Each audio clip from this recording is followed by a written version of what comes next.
Hi, I'm Nisha DeGaring, host of Good Things Utah, and I've been a longtime supporter of Todd's Belief Cast. I hope you find inspiration in the courageous stories shared by the amazing people Todd features on his show. The guests serve as shoulders for us to stand on, allowing us to see a little further and cultivate belief in oneself. Remember, you have the dignity and power to change. I encourage you to keep striving and believing in yourself. Enjoy today's podcast. I want to take a moment to express my heartfelt gratitude to the incredible sponsors of the BeliefCast podcast. First, Craig from Craig Swapp and Associates. If you need an attorney, he's your guy. Trustworthy, compassionate, always there when you need him most. Next, Wasatch Recovery, the greatest university on the planet, transforming lives one day at a time. Sandy from Minky Couture, the creative genius behind the most comfortable blanket you'll ever wrap yourself in. Comfort like no other. The visionaries behind Thread wallets. These wallets redefine style and functionality. Dave Philippi from Micro Plus, pushing the boundaries of nanotechnology and scientific research to bring us cutting-edge supplements for optimal health. The Ralphs and the Debenhams, creators of Mori Nutrition and Calm. Because if you're struggling with sleep, feeling stressed, or can't focus, Calm is your answer. Special thanks to the award-winning pianist Paul Cardall for his beautiful music that brings inspiration to every episode. And finally, Gab Wireless, letting kids be kids and giving parents the peace of mind they deserve. Right now, Gab is offering $25 off any device to new customers with no contract required. That's $25 off any Gab smartphone or smartwatch. Just go to gab.com/belief. That's where you'll get the best deal. That's gabb.com/belief. Thank you to all these amazing sponsors for supporting the BeliefCast podcast and empowering us to continue spreading positivity and inspiration to the world. Welcome back. This is Todd Sylvester, your host of the BeliefCast. Thank you, as always, for tuning in week after week. I love you guys. The support is fantastic. Again, a shout out to my sponsors that you just listened to. I appreciate all their belief and support in me as well.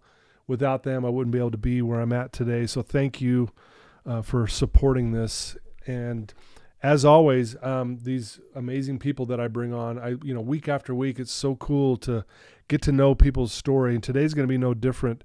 Today we are joined by CHRISTOPH Merrill. CHRISTOPH, thanks for being here. Thank you, Todd. I'm happy to be here. Yeah, CHRISTOPH was a referral. We connected, and I'm grateful that we have. CHRISTOPH has been through a lot in his life.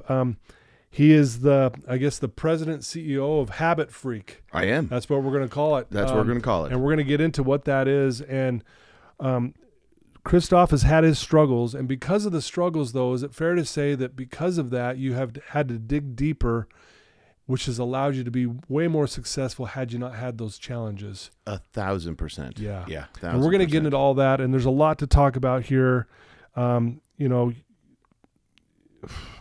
know how to say this. I guess I might just read this exactly like it says. Okay. In today's world, establishing life-changing habits that persist through chaos can feel nearly impossible, especially if you're juggling high-stakes responsibilities, personal challenges, and unprecedented mental health dynamics. You know this firsthand. I do. Right? As someone yourself who has lived with Bipolar Type 1, you built a 50 million revenue company in under 3 years and trained over 100,000 people as a global leadership and performance coach. That is amazing, first of all. To be able to... It makes me sound way better than it is, right? Yeah, I get that. You don't... Again, the success happens incrementally. Yeah. You don't realize, as it's adding up. Like if I were to turn the question, right, and say, how many people have come through, right? Mm-hmm. Like that you have, right? Yeah. Like all of a sudden that number is really, really large. Yeah. But you're really focused on the individual. You're kind of focused on either the one or that particular group that you happen to be, speaking to. So while that makes me sound, really, really awesome. Yeah. It's been a growth process for sure. Yeah. And I appreciate you saying that because I totally agree. It's like, 1% better every day. Just try to be a little better today than we were yesterday. Yeah. But we're going to get into all this. And I'm excited because our listeners are going to really learn a lot from you today and also be inspired. Why don't we start with, tell us, Christoph, where you were born, what was your childhood like, and we'll kind of take it from there. Awesome. So I was born in Salt Lake City, Utah in 1976. You can date me. I'm totally fine. The funny thing is, so I was adopted at birth. So my biological mother was 14 when she conceived me, 15 when she gave birth. She was unaware that she was having a child. Really? She, again, without disclosing too much information or being too, again, being very considerate. Yeah. She'll readily admit that she did a lot of drugs, that she had an active kind of, experimentation type of social life. Obviously that led to me. Yeah. The biological father, which that word is a really hard word to swallow. I know that kind of opens up a whole bunch of doors, but he really was more of a donor. Oh, right. Right. Like father. Yep. Oh gosh, there's a weight to that word. So yes. I've had a hard time, and he's going to hear this, and he knows, and we've come in contact after. Oh, really? I think it took 46 years for me to find them. Like, that's a whole nother story. So long story short, he was 19, and she gave birth at the hospital. And essentially decided, I do not want this baby, which again, as an adopted kid, is one of those kind of things. I know you talk a lot about kind of like self-worth, yes, and value and all that kind of stuff. Yeah. Adopted kids, because of the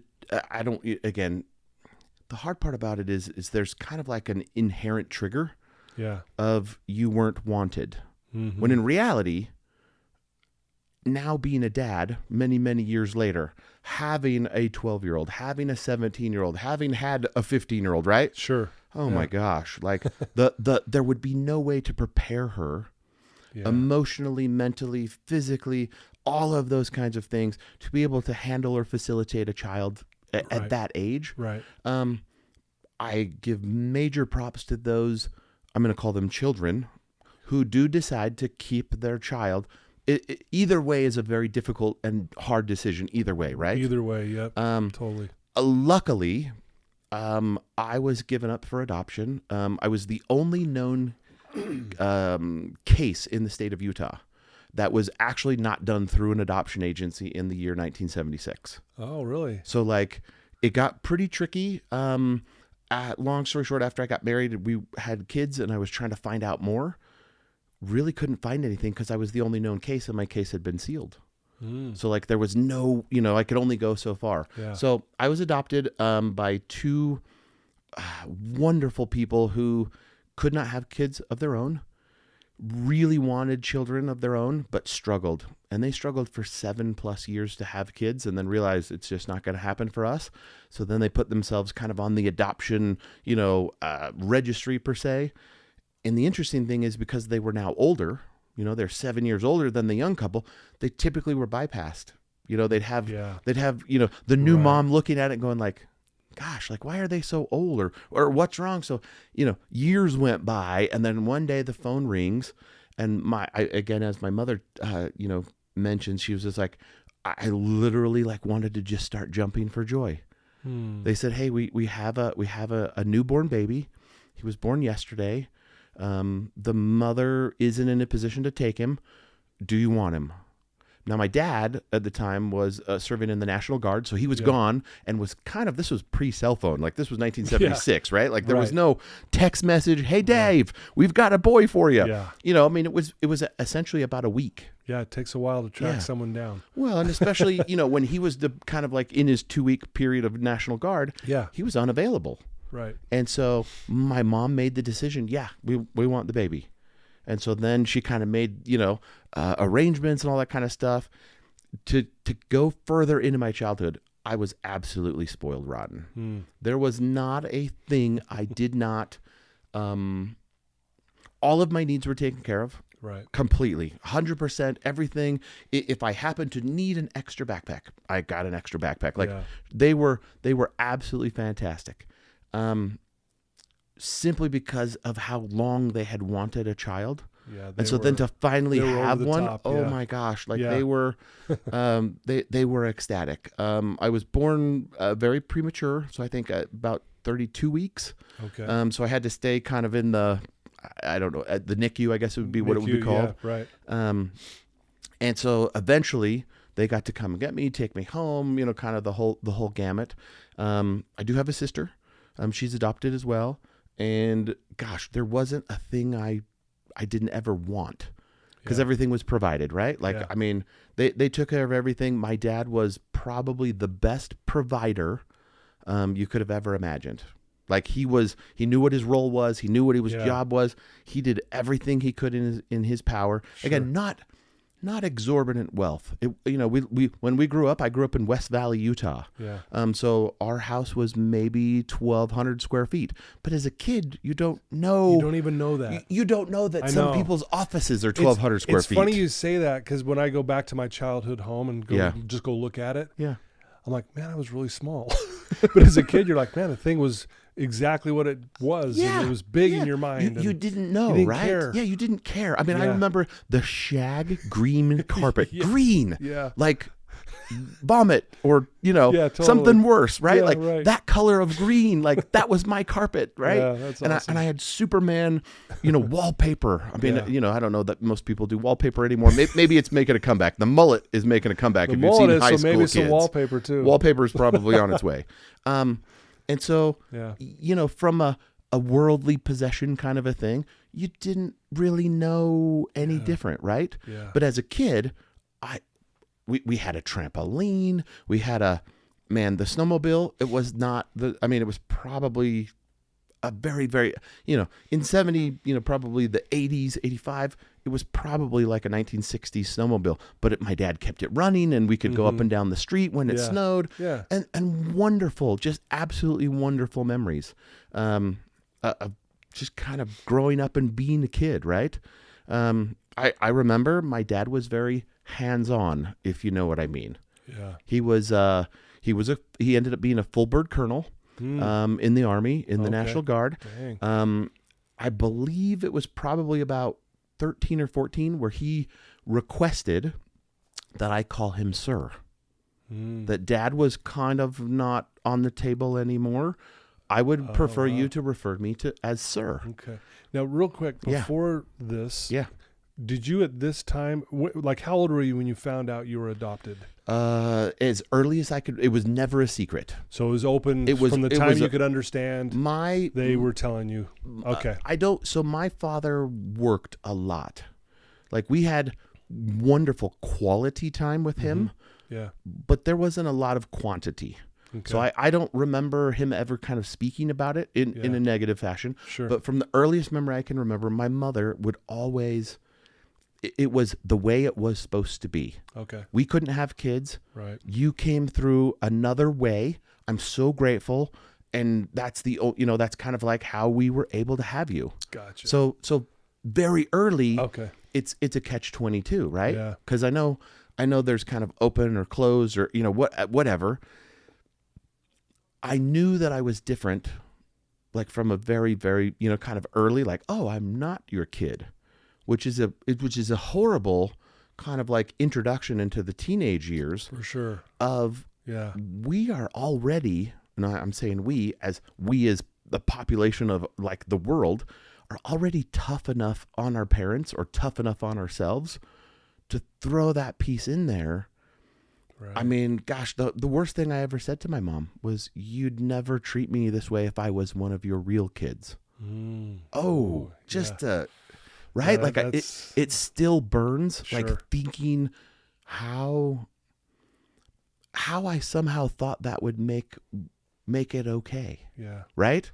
You took away my gosh, I don't even remember what it was. Well, it's something kind of dumb. like you were basically just kind of projecting your hurt onto her because that you were hurting. Correct. So but you don't you know, the you funny don't understand thing is, that though. Yeah, I've done a lot of therapy. Yeah. I've done a lot of counseling, a lot of like EMDR, like a lot of processing, right, of like the elements of my life. Yeah. At that young age, though, you don't know how to process, right? Like you're still trying to figure out like components of like your own self-worth, right? And your self-worth is somehow attached to your parents' pride or an advisor or a counselor or, a school teacher or a coach or something, right? Like their approval or, something that therefore validates who you are. Okay. And so removing kind of a component of like, I was adopted. I knew what it meant, but I didn't really, right. Cause I mean, when I was born, the social worker that did it through the state of Utah, I have, I think, 2 sentences about my mother. That's it. That's all I got. 2 sentences. The father, I have 1 sentence. The crazy part is because she didn't really know him, it's not even true. Like it's totally not even correct. Really? So therefore, like, you're like, but you grow up with that and you kind of read that and you're like, okay, like, it's that old nature versus nurture kind of component where you think about it and you're like, okay, how much of it is nature? How much is nurture? Well, any of you have had kids. They come pre-programmed in a box, right? Like, ta-da! Like I have 4 kids. Here they are. and each of them are so unique, so different that like there's that element, but then there's also the element of like, I can see my wife in my son. Yeah. I can see elements of myself in my daughter, right? For So it's that overlap where it's a really unique kind of interesting thing. But as a teenager, I would say we are more equipped now, right? Like open communication about whether it's, I don't even need to go like therapy route, or if it's the open communication as to like processing emotions. Like back then it was suck it up, right? Like, hey, we don't cry, right? Like I need you to hold that together, right? Like that was a big deal. Like as a kid, when it's like, no, like I'm actually sad. Yeah. Like emotions are like very positive. For sure. So I think that kind of growing up in that environment of really kind of, I don't want to say suppressing my emotions, because boy, I'm like, I was called a freak very, very early in life, because like, like you're a freak of nature. Like I was a big time swimmer.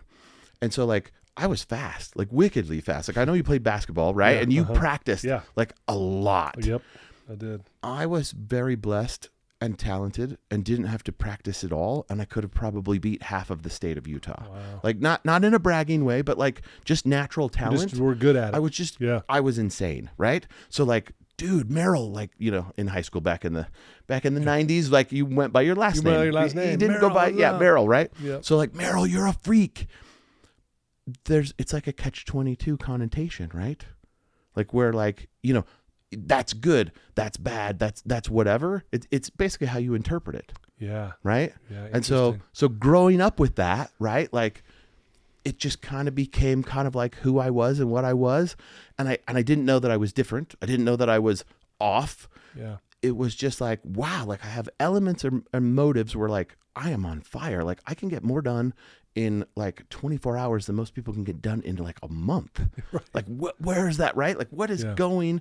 And that just kind of continued like all through, kind of like a junior high school, kind of like, if I look back on it and I kind of see the cycle, right? Of like ups and downs of like bipolar. Had no idea at that time that there was. You didn't even know what it was. No, And we certainly back then didn't even talk about anything like that, right? Like ever. No. Yeah. So that was the gist of kind of like, growing up, great life, great memories. Probably my favorite one, besides all of the like, wonderful events with girls, is climbing the Murray smokestacks. If you remember, right? Yep. Like you've got to put a little bit of age on yourself to be able to remember those Murray smokestacks. But long story short, where IMC is, it's a big hospital ground now. Yeah. There were right 2 there. smelter, and one of them was 650 feet tall, and we put out our 94 flag on the top of it. Wow. And then got arrested. Yeah, I remember those were like a landmark as you were driving down the freeway. Because I lived out here in Cottonwood Heights growing up. Yeah. When we were on the freeway, I knew we're about halfway home from Salt Lake as soon as we hit those smokestacks. Yeah. Yep. Yeah, they were a landmark forever. Yeah, it was awesome. But and sadly, now they're gone. Now they're gone. Yeah. But you climbed that sucker. Stupidly, and yes. Put the flag up there. Again, I'm going to say when you're young, there is a level of invincibility. Yes. Because you haven't tried, right? Like you haven't experimented enough to know where your limitations are, right? Especially kind of 16, 17, 18, right? Like I graduated when I was 17. I graduated very, very early. Right. So like thinking I'm like this, like, whoa, right? You don't realize how stupid some decisions are. Yeah. Like there were many spots along the rungs that you would climb up, 650 feet, where the bars were either missing or would twist, right? Yeah. Like the last probably 12 feet were inverted. Yes, because it came up and out. Dang. And so there was a metal, rusty, broken cage that would go up to the top, right? Yes. And then across you had an X, like that we would jump on, get up there and be like, let's see how, just right. Yep. But isn't that the wiles of youth? Like, aren't we testing, right? For sure. So the fact that no one ever died, right? At least in our group, right? Absolutely amazing. Yeah, that is amazing. Wow, thank you for sharing. That's really eye-opening. And, I love your energy, and I think that's part of what makes you so good at what you do is you've got, is that fair to say? You got a high level, high energy. And maybe not all the time. I know that, but I fluctuate. Again, I think I'm an empath, so I feel other people's emotions. Okay. I would say that makes me better at what I do. Like when you're on stage in front of a group, whether it's adults, whether it's teenagers, whoever it is, I feel like the human body is projecting a frequency, right? Yeah. I agree. Your emotional state is projecting something out into kind of like the ether, right? Yeah. Like you have a force field around you, right? Yeah. Mm-hmm. Like for anybody that's married, your wife walks in or your husband walks in and they've had a terrible day. You can feel it. Oh yeah, they don't have to say a right? word. Yeah, they don't have to say a word. Yeah. And it isn't necessarily like the scowl. It isn't necessarily their facial expression. You're like, something's off. Yep, right? You like can just feel it. Something's off. Yep. Okay. We're gonna be alert, right? We're gonna be attentive. We're gonna be, we're gonna acknowledge whatever it is. For me, whatever gifts I've been given, right? One of them is kind of being able to interpret that, like that frequency that is coming off of people, and just normally, naturally, kind of vibrating at a much higher rate than most people. Yeah. So therefore, it kind of like compounds, kind of like what I do, right? Because I typically don't do things that I'm not excited about. Like if you ask me to do the laundry, like fold the laundry, there's absolutely no way in the world. I would rather go to the dentist. Yeah. Right? Like I would rather do something like that. Vacuum, right? Yeah. The manliest power tool in the house, right? Like, nah, the Roomba's cool, don't get me wrong. But like I want to use and give me a Dyson, like let it like really suck up the dirt so I can actually see that I did something, right? Yes. Yeah. There's a level of that where it's easier and whatever. So I have my boundaries, right? Where things I want to do and things I don't want to do. But for the most part, if I'm doing something like something that I found that's for me that resonates, right? When I am doing something that makes me feel, I want to be really clear here on the wording. Okay. When I feel important now, right? Like I'll use the word family, right? Sure. Family is important. My mother, no matter how old I was, always made me feel, again, going back to the adopted component, like I was 7 years old. So I did not feel important around my mother until much, much later, until almost about the point when she passed away. So I didn't feel important, right? Okay. But when I feel important, right? Yeah. I vibrate on a very different level. So for me, my number one, like absolute number one, like kind of like motivator, right, is being free and independent. Okay. Like if you told me, hey, Christoph, I need you to sit at this desk and I need you to finish this report and I need you to do it in the next 10 minutes. oh, dude, I will like dig in my heels. There's no way I'm going to do it. But if you gave me the freedom and the autonomy, like, hey, I need you to do this and I need it to get done and I need it to get done, whatever. Oh, I'll do it and I'll do the best job you've ever seen. Right. Yeah. Because I feel important because I'm not being like kind of controlled or micromanaged. Right. Yep. Resonates with more of who you really are. So therefore, when I feel important, right? So again, family, I want to be very clear. Family is very important to me. Right? Like it doesn't discount that, so sure. It's just that when I was around my mother, especially, I did not feel important. I felt small. I felt, I don't think she intentionally tried to do it. I think she just always saw me as this little teeny boy, no matter how large I got, right? As this little teeny boy that I adopted, that I saved him, that I, protect him, that whatever.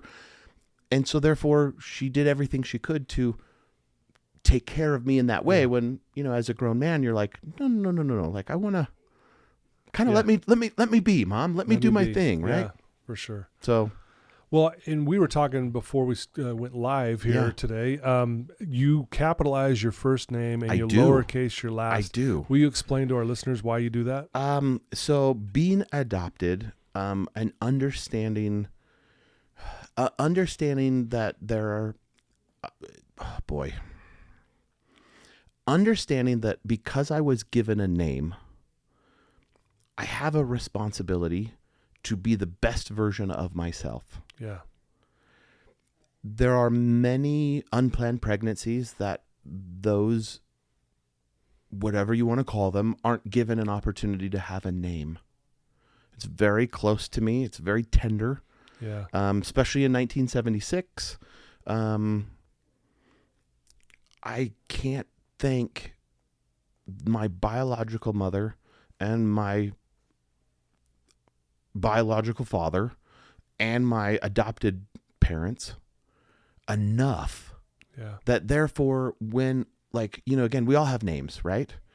And as I kind of decided, I think we all decide like who we are and who we want to be, right? Yeah. For me, you can call it a branding thing, you can call it whatever, but it goes back to that, like, kind of like the law of importance, right? Like, I am important. My name, having a name, being given a name is important. It's important, yeah.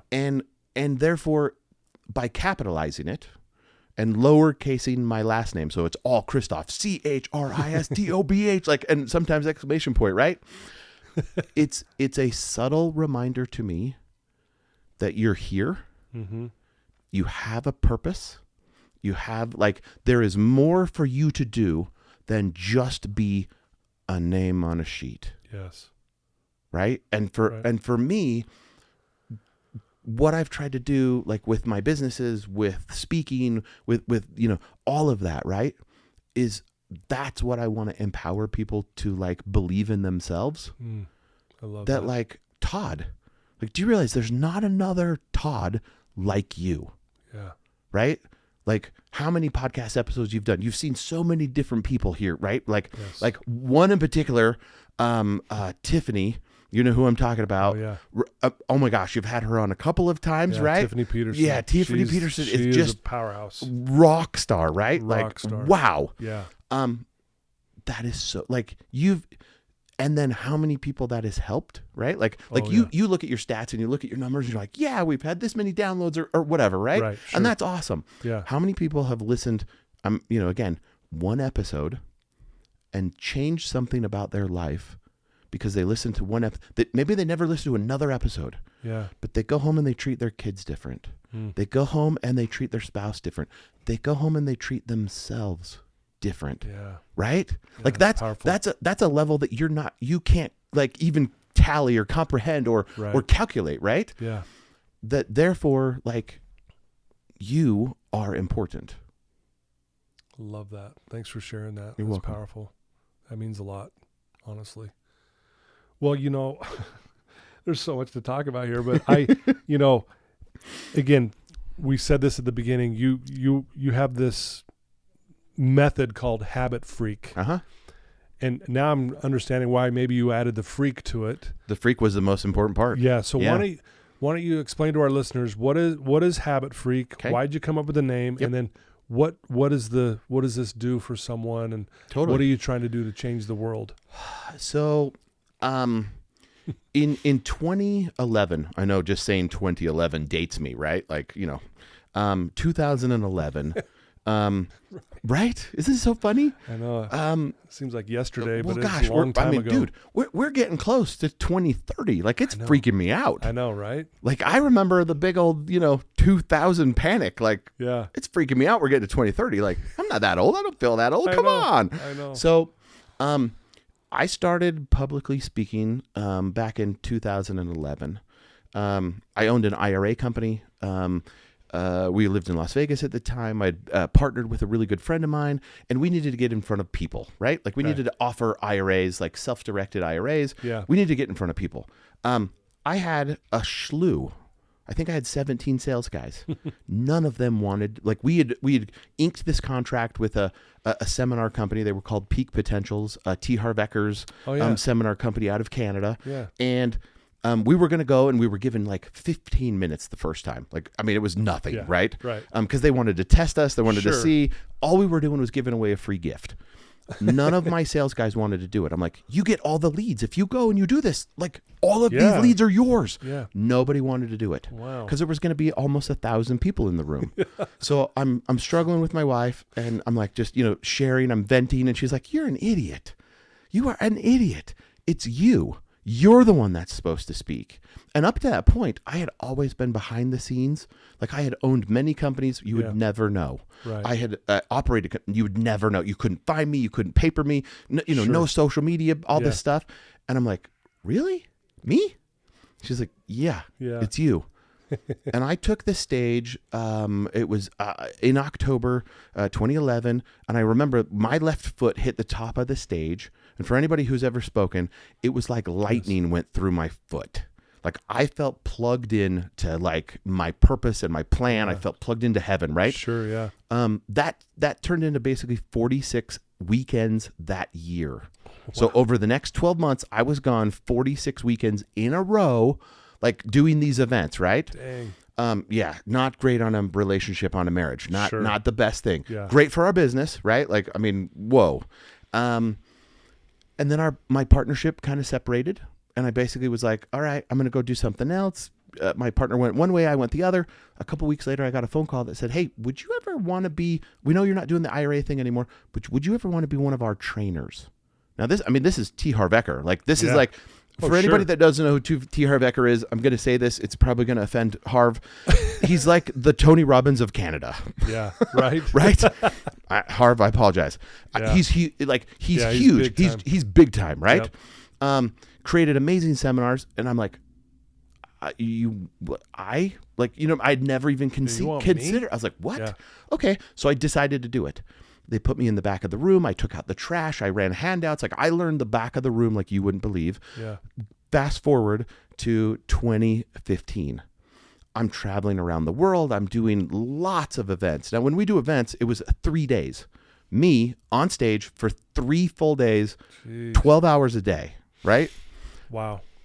From an outside perspective, it looked like I had everything. Yeah. The money, the house on the hill, right? We lived in Vegas, gated, guard gated community, smoking hot wife, 4 mostly awesome kids. It depends on the day. Some fame. Yeah, right. A little bit. Well, when you're on stage, right? Like, there is that, like, elevation, right? Yeah. When I'm on stage, people are bringing me stuff. What do you need? How, where are you going? I'm again, not in an ego way, but, like, I would do $1 million or $2, $1 million or $2 million to $10 million a weekend, like, in sales. Like, we had back end, programs and all this kind of stuff. Yeah. So, like, you really, like, puff up your chest. I call it, like, puffing up like a peacock, right? Your tail goes out and you're like, yeah. And then you get home and your wife is like, can you take out the trash and, like, clean the pool? And you're like, what? Like, excuse me? I don't know, right? So from an outside perspective, like, if you were looking at my Instagram from 2015, you'd be like, whoa. But something was off for me inside. So September 13th, 2015, I had kind of decided, like, hey, this is going to be a big day for me. So I got up early. I went in, and I typically did this before I left. I would go in and I'd say a little prayer, like at my kid's bed. Kind of, they were still asleep, but I'd say a prayer before I left. And then I'd, leave and travel and go wherever. This day, I wasn't going very far. I drove out to the lake, Lake Las Vegas, right as the sun was coming up. I mean, I still remember it like it was yesterday. Like, Oh my gosh. And without a second thought, I took a 9mm pistol out of my bag, and I put it in my mouth. Now, I want you to take a breath, because it's pretty deep. Yeah. Especially for anybody listening or watching this. I was not in a great place mentally, and I thought the easiest way to solve everyone's problems, including my own, was to remove myself from the equation completely. I can still taste, like literally, like right now, like I can taste it, the metal. I had created a habit back in 2011 when I started speaking that I did not intend to be amazing. I did not intend it to be heroic. I did not intend it to be grandiose. It was just write your kids a handwritten note before you leave, before you travel anywhere. Just write them each a little note. That's it. Sometimes they were short, sometimes they were long, but that way they always have something. Yeah. The second, and I do mean the second, before absolute chaos happened in everyone's life around me without me, the last thought ran through my head. Hey, you haven't written the note to your kids for the last time. And literally without even thinking about it, I took the pistol out of my mouth, set it on the seat next to me. I grabbed my notebook, and I started writing. Wow.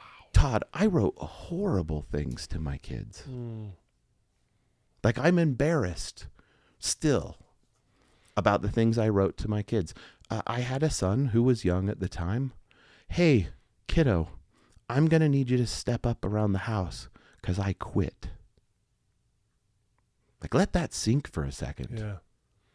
Or to my daughter, hey, Turtle, I'm not going to be around to walk you down the aisle. And it was kind of at that moment for me that I got to see, I don't want to call it a vision, I don't want to call it whatever. I got to see my kid's life kind of go on as if I did end my life, and how they would survive without me. Whoa. So I kind of, at that moment, like, it was like realize, like, wait a minute, where am I at? Like, what am I doing like, here? What exactly, right? Like, okay, let's stop back, call a friend, right? I want to emphasize this point. I called a friend who was basically in medical sales. So he sold, like knees, hips, like the joints, right? Yeah, the replacements. Most of the time he would be in surgery most of the days. Like, that's what his business was. That's how he made money. Yeah. I made a phone call and said, hey, I need you to come and get me. I'm not safe. He came immediately. I asked the question rhetorically, but I mean it intentionally. Do you have a friend that if he was in the middle of his greatest, like, business money-making opportunity, like being in surgery, that's how he provides for his children. Yeah. That's how, like, would he leave that, or would he or she leave that and come to your aid? Like, isn't like that's a level of friendship that, like, I pray I get to be. Yeah, I call those your darkest hour friends. Yeah. Who would do exactly that. They will drop everything. And just be there. Yeah, right? Yeah. So that basically, so he took me, we had a conversation with my wife, then we sought medical treatment, right? And that was what ultimately led to kind of the discovery of, like, you're bipolar. What the heck does that mean, right? Like, right, what is that? Don't Google it. I'll just tell you right now, because if you Google it, we are like assassins, murderers, serial killers, like the greatest, like Vincent van Gogh. They have no proof. They have no proof because obviously there was no diagnostic tools back then. Right. But they believe that he was some form of bipolar. Right? Because of how brilliant he was, but yet how erratic his emotions were, right? Like that cycle. So I started with a doctor. We went through the process of kind of, medication and all of that, right? I affectionately call him the drug dealer because, again, in an effort to get me safe and managed, right? Sure. We started out at 500 milligrams of a particular medication. I don't know about you, but That's a lot. That's a lot. Yep. Which ultimately then muted 100% of my emotions. Yeah. I became a zombie. Zombie. Yep. Absolutely. Like there were, yeah. And then he would also only prescribe 30 days. So then you've got to come back. He didn't take any form of medical insurance. It was cash pay only, right? And so the waiting room was stuffed of people similar to me, desperately in need, right? Right. And all of a sudden he walks in and he goes, "Hey, so how did it go last month?" Right? And I'm like, "Oh," and you start talking. He's like, "That's great. Cool. Do you have payment?" I'm like, "Yeah, okay. Here's my card or here's my cash or whatever." He's like, "All right, here's the script. I'll see you in 30 days. All right. And I need you to go." That was like, that's not a version of therapy. That's not a so you're bipolar and like all you do is like everyone who's bipolar has their own kind of routine or regiment or kind of method in order to find themselves to be stable, right? So I'm bipolar type 1. So we have really high, crazy high, right? It's called mania. It is more addictive than heroin. Because once you've had it and you know what you can do with it, why would you ever want to mute that? Right. Right? And so that's a lot of bipolar struggle with kind of the medication regimen or the therapy regimen or the meditation regimen or the whatever, right? Yeah. Because, well, if I just, like I'm doing good, but I'm not doing great. But if I went off medication for like a week, I could tap back into mania just a little bit. I could get my job done. I could do a better job than Rick, right? I could get promoted. I could make more money. I could buy a car. And then we don't go back on medication. Yep. And then we cycle down, and then we either harm ourselves, we harm someone else, or we just cause utter chaos. We end up at the casino, right? And we gamble all of it away. Sure. Right? Yeah. So in knowing kind of the process of like, I'm destined for something greater. Again, not in an ego way, but like, just like, I think we were all put here to do something. I feel like I was put here to help other people. Yeah. Just that simple. Not grandiose, not have thousands of subscribers or whatever. I feel like I was put here. I feel like I was given experiences so that I can be empathetic. Right. And that I can just maybe tap into something that somebody's struggling with. Be vulnerable. Not a lot of people talking about their worst day ever.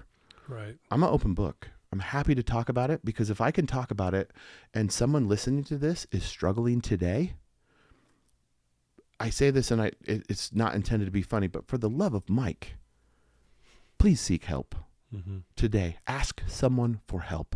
Yeah. Get help.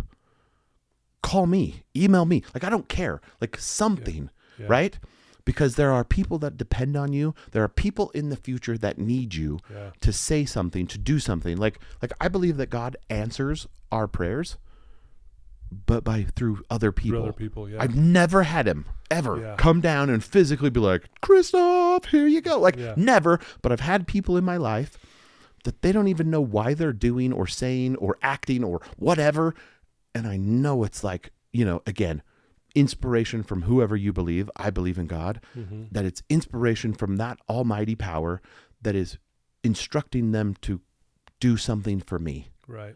You as an individual have that same connection, and there's someone waiting for you to do that. Right. So when I was crafting like where I'm going and what I'm doing, after I stopped speaking for Peak Potentials, they didn't survive COVID. They were a seminar company. So seminars didn't really they died.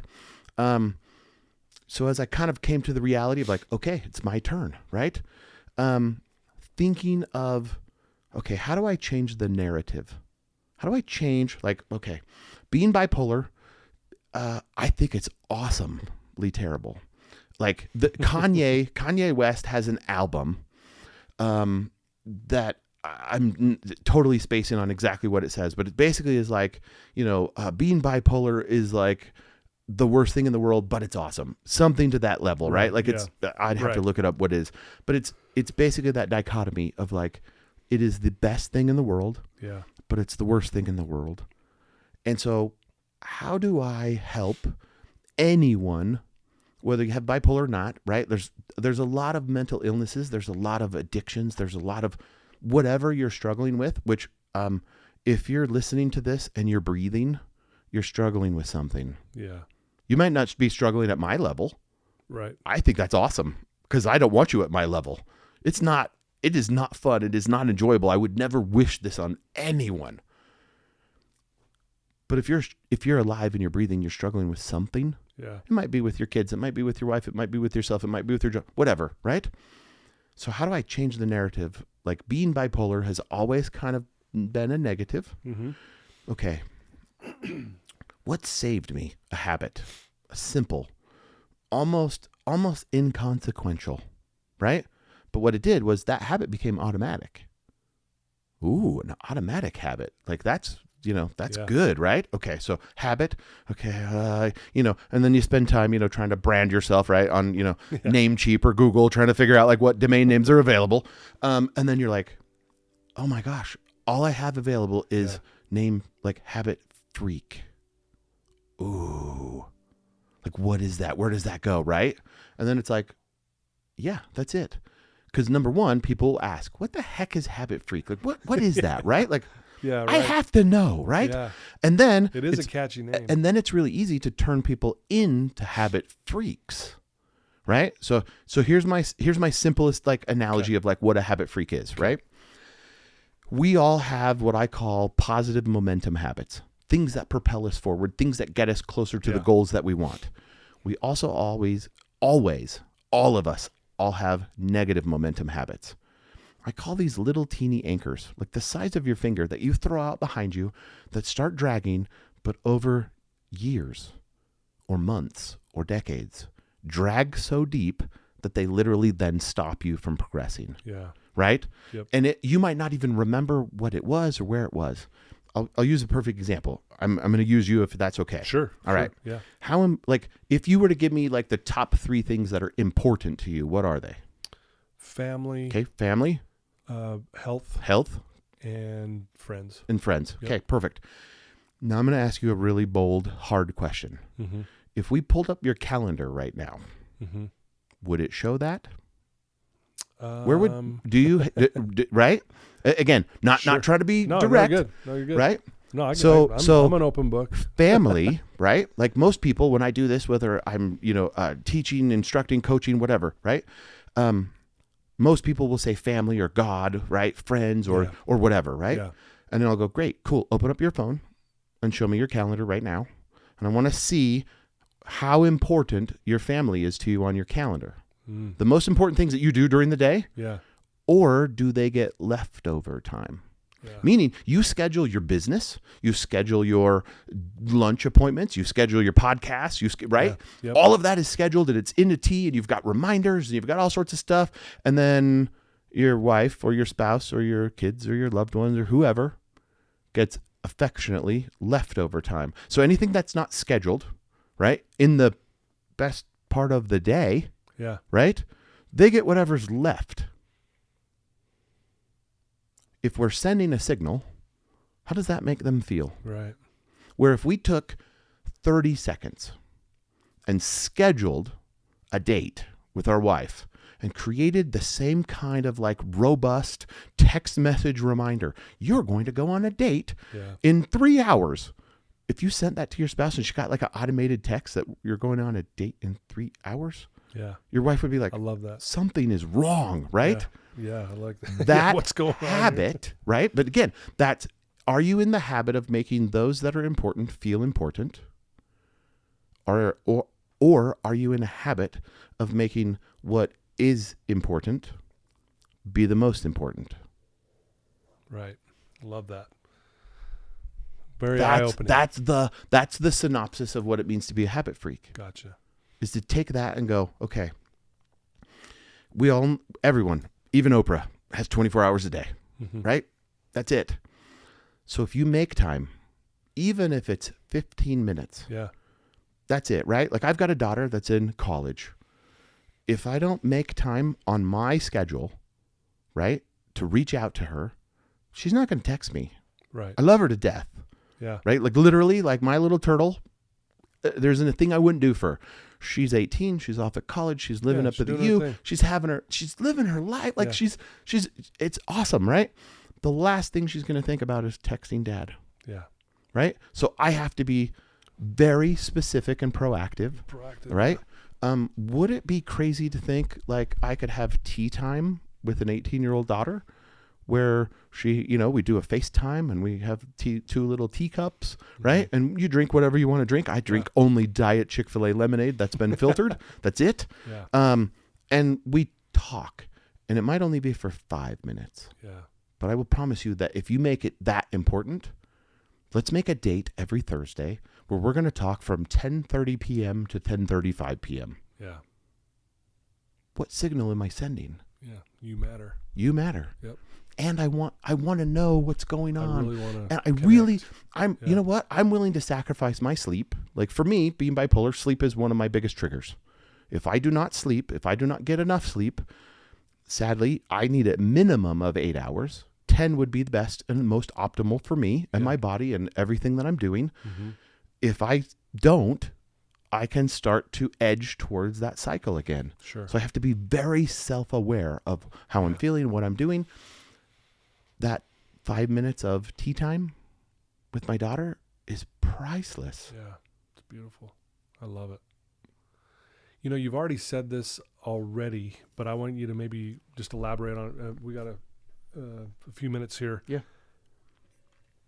If someone is tuning in right now, listening to you, Christoph, and they're in a dark place, and you already said some things that are great, but that one person who's listening right now and they're like struggling, what would you tell that person in this moment now? I'd simply say, I want you to understand that I see you, that other people might not. I don't know you. I don't know where you're at, but you matter. Love that. I love that. And you said earlier, you know what, if you need help, reach out and tell 1,000%. Correct.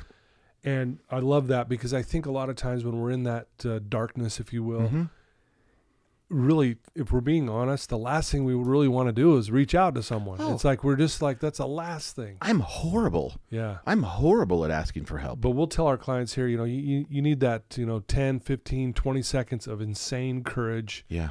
Just like you did when you were in your car thinking about ending your life. Correct. You called that friend. You actually did it. And it's saved your life. And that guy showed up for you. It was there. He did. So I just want to reiterate that to our listeners, that I know it's hard if you're struggling and to reach out to someone, but I'm telling you, think about it. If someone reached out to you, would you be bugged they reached out to you? You'd be like, no, thanks for reaching out. Yeah. Right? Well, and so, I would say, I think the advantage that I had was when I reached out, I think he could tell by the tone of my voice and by the seriousness of the conversation. It was not, hey, I know. Dude, what you doing? What's going on? I got right to the point. I need help. Yeah. Can you come and get me? Yeah. Right? Like take your friendship to that next level where if you kind of call up, like I've had a couple of people where, again, they come to my mind, right? There's just randomly like, dude, I haven't talked to that person in a long time. So I'll just randomly call or text them and they're kind of like, hey, what's up? What's wrong? Like, what's going on? And it's like, nothing. Yeah. You were on my mind. I just want you to know, like I actually did this with one of my best friend's sons. Yeah. He's basically the same age as my son. He came on my mind. And so I literally got his phone and I texted him. I'm like, hey, I know this is totally random, but like, can I call you later today? Like, when are you available? I just want to touch base with you. And he's like, why? That was his response. Yeah. Right? Because again, there's this kind of like, are you checking in on me because of my dad or right. whatever? I'm like, and I simply responded with, you came to my mind, and I just wanted you to know that someone out there in the universe was thinking about you. Love that. He responded with kind of ... Wow. That's okay. And then when we talked on the phone, right? Like he didn't even know what, like he was like, okay. Yeah. We got on the phone, and again, we're chatting, and all of a sudden he's like, I just like, you're probably one of the only, you know, cause he kind of, he's out of the house now. He's on his own. For sure. Like no one from the old neighborhood has reached out. Yeah. Wow. And and he kind of, even though he's a big man and he's peacocking and his tail's out, and he's like, he's still a little lonely sometimes. Mm-hmm. Yeah, for right? sure. Like he used to have like an amazing kind of like support system around him, where all of a sudden it's like he's on his own. Yeah. He's trying to live his life. He's doing the best that he can. And then some rando old, you know, friend, I hope that's what I'd be considered, reaches out. That alone, right, can be enough to like provide some level of security where he confided in me. He's like, hey dude, like, I don't know why, but like, I'm really struggling right now. Yeah. Like, I feel like I've left my parents down. I feel like I've left myself down. I'm like, dude, like, what can I do to help? Yeah, wow. He's like, honestly, just call me again. Yeah. Like that's enough, right? Beautiful. So like, you never know, back to your question, you never know where, if you have the courage, like you said, that like 10-second burst of courage to fire off a text or a phone call and simply just say, hey, I'm not doing great. I guarantee you, if it's not the first person, one in your top 5 will be there for you. Yeah. Right? For sure. And what it will do is it will filter who should now be. You might want to move that one person you called first. Maybe move them down. I'm a big fan of trying to remove anybody who's not like 100% on my team, kind of lower on the totem pole per se. Right. Because when we all have those dark moments, right? Mm-hmm. Like, trust me, I have dark moments every day. Yeah. Like living and being bipolar, like it is a constant daily struggle. Yeah. It is not something where like, cool, I took my medication, I did my meditation, or I took my medication and took my meditation and I did my float tank. I'm all good for the next month. Right. No. This is something I get to like, for sure, lovingly challenge every day. And so therefore I need a support group who understands and knows that if I ever use the words, I'm not feeling safe, they drop. Like they will, you know what I mean? Like I can kind of give them like the secret code word, if you would. Yeah. And they know to rush in and be like, okay, what do we need to do? Where are you? How can I help? Like, what's going on? What are you thinking? You know, do you need medication from home? Yeah. Right. Like I have kind of, we call it DEFCON 3, where if I need it, I can take it. Yeah. But then having that support system, build that around yourself. I love it. Very well said. I don't know about well said, but no, it was. It's been a long time of like putting that around myself. Yeah. To where, again, back to habits, right? We all have habits that move us forward. Mm-hmm. We all have habits that slow us down. I think as adults in the what is this 21st century? Like what? I don't know what century we're. Whatever, right? Like in 2025, I think vulnerability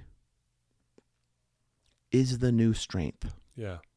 Right? Sure. Like we went through a period of time where like, no. Like I'm great. I'm doing awesome. Like only post amazing pictures. Right. But it's like, you know what? Like I am struggling with like, I don't know how to handle my daughter, or I don't know how to handle this thing at work. It takes friendship to a completely different level. Yeah. Right. Where like we have associates or acquaintances, and then we have true friends. Yeah. If you can't share that with a true friend and have them be empathetic, they don't deserve the right to call themselves friends. Sure. Right? Like that habit, because if they're not wanting to make you better, if they're not wanting you to feel important, then you've got to surround yourself with that right circle, because then that's what ultimately creates that opportunity for you to get better, for you to get help, for you to do the things that you need to do. Right? Like I know for me, I look at my daughters, they're growing up in a world that is brutal on girls. Yeah. Like I have to do everything that I can in my parental power, right? Yeah. To make them like confident, amazing, self-sufficient, and then try not to kill them while I'm raising that type of a woman, right? Mm-hmm. Like, because it's amazing, Right. but boy, it's a handful. Like, woo. Yeah. But isn't that what we want for ourselves? Yeah. Is to be confident, capable, and like self-sufficient? But that requires Absolutely. us to do all the little teeny things, right? Make a date for our wife, make an appointment with our daughter, like, take care of your health, right? Like, again, if you never went to the gym, how healthy would your body be? Right. Not healthy. Yeah. You can eat great, but there's a physical, There's the consumption side, but there's the physical side where if you're not doing both, right? Yep. It's like a catch-22. Yeah. Oh, totally makes sense. And I love your approach on that. If someone wants to know more about what you do and get more involved with what you're doing and reach out to you, even ask you a question, what's the best way for someone to do that? All of my socials are CHRISTOPH Merrill. You can find me online. You can go to the website. You can also go to HabitFreak.com. Yep. Probably the easiest way, whether that's for the newsletter or, whatever it is that you're looking for, you're more than welcome to go there. Okay. I love that. And I'll put those links in the show notes. That'd be so awesome. It'll be quick for someone to hurry and get right there. But yeah, dude, I love your passion. I really do. I love your energy. You talk about frequencies and stuff, man. I have felt it today from you. Our listeners, I'm sure, are feeling it as well. I hope so. This was beautiful. Thank you. Thank you for taking some time out of your busy schedule to be with us today. Yeah. And I just want you to know how much I appreciate you and all the good you're trying to do in this world. It means a lot. Same, Tom. Yeah. Same, Todd. I really Tom, appreciate. Todd, it's all good. No. You can call me Frank. I don't want to call you Frank. Todd. Again, back to the original statement. You're important. Yeah. Thank you. Thank you. And so are you. Yeah. And so is everyone listening to this. Amen. And there you go, folks. I told you today was going to be a doozy, and it was. So blessed to have CHRISTOPH Merrill here. Please reach out to him. Just click those links on the show notes. You can get right to him. And again, thanks for tuning in. Please share this with your loved ones. If you have a family or a family friend or a family, anyone in your family, a son or a daughter who's struggling. I'm struggling just saying that. But get them a link to this episode. It'll really open their eyes on so many levels. And like I said, if you have a question for me or for CHRISTOPH, please reach out. We're here for you. We love you. And just like CHRISTOPH said so beautifully, you matter.